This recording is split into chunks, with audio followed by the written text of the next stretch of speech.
ALMA es el radio observatorio más grande del mundo, que va a estar en funcionamiento a partir del próximo año, cuando terminemos la fase de construcción.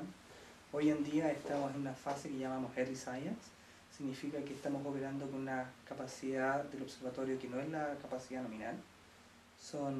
Para el próximo ciclo de observación va a ser en promedio 32 antenas, que es la mitad del arreglo.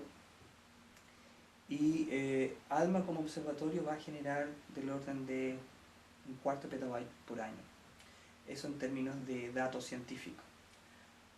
Además de eso tenemos datos que vienen del monitoreo de nuestros distintos elementos de ingeniería, power supplies, instrumentación, antenas, y eso genera también un número que debe ser del orden de 10% de lo que vamos a generar como datos científicos, pero es un volumen muy importante de datos que nos sirven para determinar cuál es la salud del arreglo, predecir cuáles son los problemas que eventualmente podría tener el arreglo, y entonces hay una combinación de datos científicos con datos que son propiamente de ingeniería que tienen que combinarse.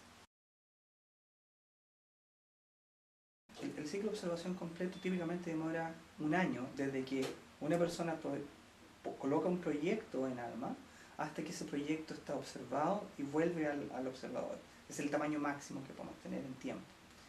¿Qué significa eso? Significa que lo que hacemos es, hay una fase que se llama Proposal Submission, donde astrónomos en todo el mundo preparan sus proyectos de observación. Esos proyectos de observación se submiten a ALMA, que llegan a ALMA. Hay un proceso en el cual se seleccionan los proyectos de más alta prioridad, que son los que se colocan en la cola de observación. En la segunda fase lo que tenemos es una cola de observación. Cada proyecto se divide en pequeñas unidades de observación, que en operaciones va a ser del orden de unidades de 30 minutos cada uno.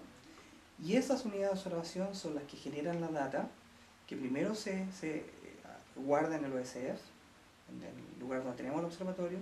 Se hace una replicación aquí en Santiago, y de Santiago se hace una replicación a los distintos centros regionales. Entonces, típicamente una observación entonces significa hacer la observación al observatorio, que esos datos lleguen a Santiago, hacer una reducción de esos datos, ALMA entrega datos calibrados, y tomando esos datos calibrados, replicarlos al observatorio, a los centros regionales, para que ellos reciban esa información y la distribuyan a sus investigadores. Ese proceso puede tomar entre varios días a varias semanas, dependiendo del tipo de observación que estén haciendo. Depende de en qué banda estén observando, cuáles son las condiciones climáticas que necesitan para observar, cuál es el objeto que están observando, el tipo de sensibilidad que necesitan. Entonces no es como un telescopio óptico, no tiene imágenes inmediatas, sino hay un proceso que ocurre durante el estado de producción del dato.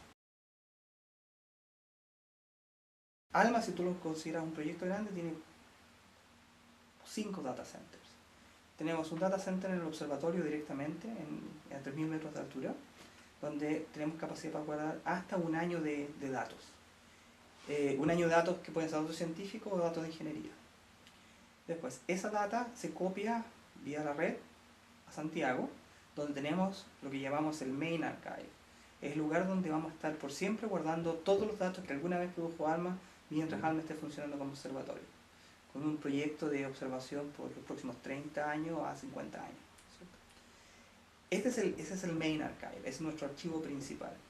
Y desde el Main Archive lo que hacemos nosotros es transportar los datos hacia los Regional Centers. Cada uno recibe la misma copia, y eso es nuestro backup. Ese proceso típicamente se hace todas las noches que se hace una observación. La data se replica casi inmediatamente a Santiago. De Santiago, porque hay ciertos anchos de banda que tiene cada ejecutivo, eso toma un tiempo, siempre estamos permanentemente entregando datos. El modelo es que si podemos usar la red, vamos a usar red. Si la red no tiene suficiente capacidad para transportar datos, vamos a tomar discos duros, empaquetarlos en una caja y mandarlos por avión. A ver, cuando uno trabaja con volúmenes de datos de este tamaño, hay varios parámetros. El primer parámetro es cuál es la conectividad que tú tienes. Para proyectos grandes, y ALMA comparado con otros proyectos ya, digamos, es moderado, ya no es tan grande, hace 10 años era gigantesco, tú tienes que tener capacidad de transporte del orden de los gigabits por segundo, decenas de gigabits por segundo por lo menos. no solamente transporte de datos, sino también transporte de comunicaciones bidireccional y aplicaciones que nos permiten hacer control remoto del observatorio. Esa es la capacidad nacional. Yo creo que estamos llegando y evolucionando a ese tipo de capacidad, introduciendo estos planes de desarrollo y tratando de participar y ver qué es lo que está haciendo Chile en términos de conectividad. Después, la otra conectividad importante para nosotros es la conectividad internacional. La conectividad internacional también está sufriendo desarrollos, está siendo objeto de grandes desarrollos en los próximos 2-3 años, así que el pronóstico es que en 2 o 3 años lo más probable es que podamos transportar toda nuestra data solo por la red sin necesidad de empaquetar esto en discos duros. Ahora, eso depende de muchas condiciones, pues estamos hablando de conexión de grandes redes internacionales. Y cada zona del hemisferio norte tiene distintas formas y distintas estrategias para hacer eso. Mi pronóstico es que en 3-4 años probablemente vamos a ver cambios sustanciales en términos de esa conectividad, porque la conectividad ahora es un tema muy, muy importante para todos, estratégico. En particular en Chile hay todo el desarrollo en términos de conectividad. Después los otros temas son asociados a esto: tener un storage, un data center que debería guardar toda esa información. Y el tercer tema es, una vez que tienes un data center que puede guardar la información, tener capacidad de cómputo para poder hacer reducción de esa información y transformarlo en información. En el caso de datos científicos, lo que vamos a tener es que ALMA va a almacenar esta información, va a haber un proceso de calibración y nosotros vamos a entregar datos reducidos al investigador.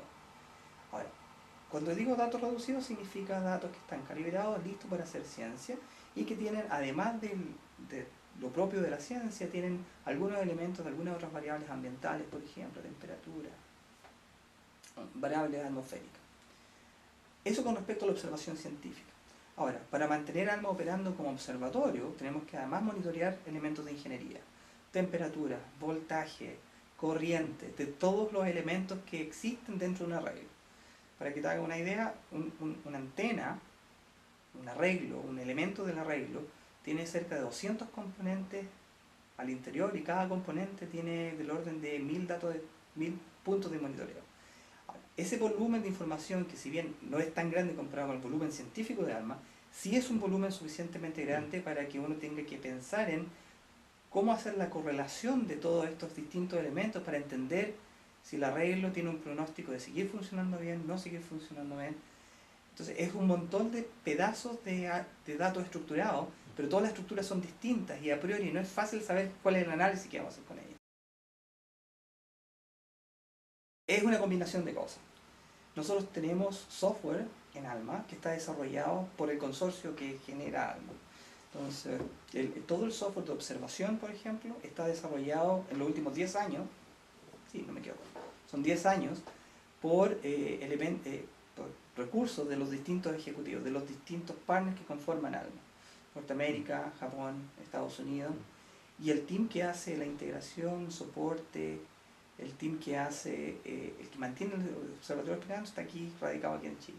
Entonces, como concepto es un team de computing de 80 y algo personas que distribuyen su trabajo en distintos subsistemas alrededor del reloj y tratando de entender siempre qué es lo que tenemos que entregar para el siguiente ciclo.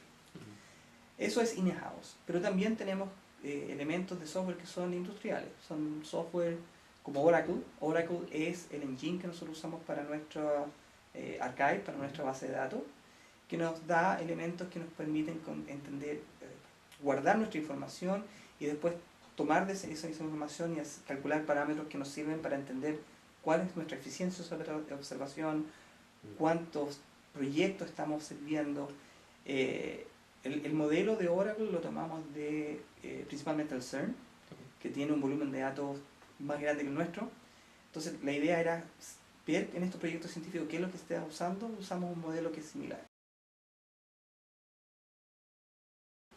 No está hecho por diseño, porque todo este diseño, estamos hablando de un diseño que se hizo hace 10 años atrás, pero hoy en día lo más probable, y esto es un pronóstico que estoy aventurando, pero no está bien decidido todavía, es bien probable que usemos un modelo que sea más parecido a cloud computing en el futuro, en particular si es que el número de datos que va a producir ALMA va a ser sustancialmente más grande que lo que está previsto. Cuando te dije que estamos produciendo 250 terabytes por año, Eso es lo que la gente pensó 10 años atrás. Bueno, hoy día está claro que ALMA puede producir mucho más que eso, y por lo tanto eso tiene un impacto en toda nuestra infraestructura de conectividad, de storage, de proceso.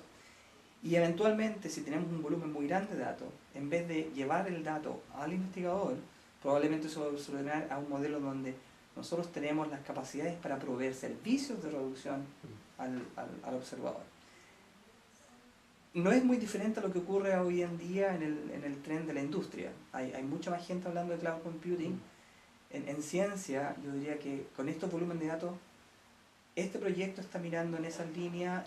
Otros proyectos como el Large Survey Telescope está ciertamente mirando lo mismo, porque ellos tienen un volumen de datos más grande. Entonces, al final, la ciencia está avanzando a usar las mismas tecnologías que usa el resto de la industria, pero con volúmenes que son distintos. Voy a dar una visión muy personal para no dar una visión corporativa. Pero ALMA es un instrumento que está haciendo ciencia que nunca antes se ha hecho en el mundo. Los primeros datos que se han analizado con ALMA, que vienen de la verificación científica, o de los primeros papers que se han escrito, ya salió el primer paper escrito con datos de ALMA, muestran resoluciones y muestran evidencia de cosas que nunca antes se habían visto. Y eso está, en el sitio web hay ejemplos de lo que se está viendo con ALMA. Eso es con respecto a la ciencia que nosotros sabemos que se puede hacer con ALMA. Pero ALMA como instrumento es muy complejo, por lo tanto hay un montón de ciencia que todavía no sabemos que podemos hacer, porque a medida que vamos conociendo el instrumento y vamos acomodándonos a él, va a haber mucha otra ciencia que vamos a poder hacer que hoy en día la gente ni siquiera se le imagina. Entonces, como observatorio, ALMA es lo que llaman de este tipo de observatorio que cambian la forma en cómo la gente va a hacer ciencia aquí en el futuro. Y el modelo de operaciones que está siguiendo ALMA, donde básicamente nosotros somos un proveedor de datos científicos y ofrecemos el servicio de observación, es también un cambio de paradigma en lo que se ha hecho clásicamente en astronomía. Así que está pasando de ya, ALMA está revolucionando la radioastronomía en el mundo, la gente está viendo estos resultados y está generando nuevas preguntas que van a ser respondidas por ALMA y por otros observatorios.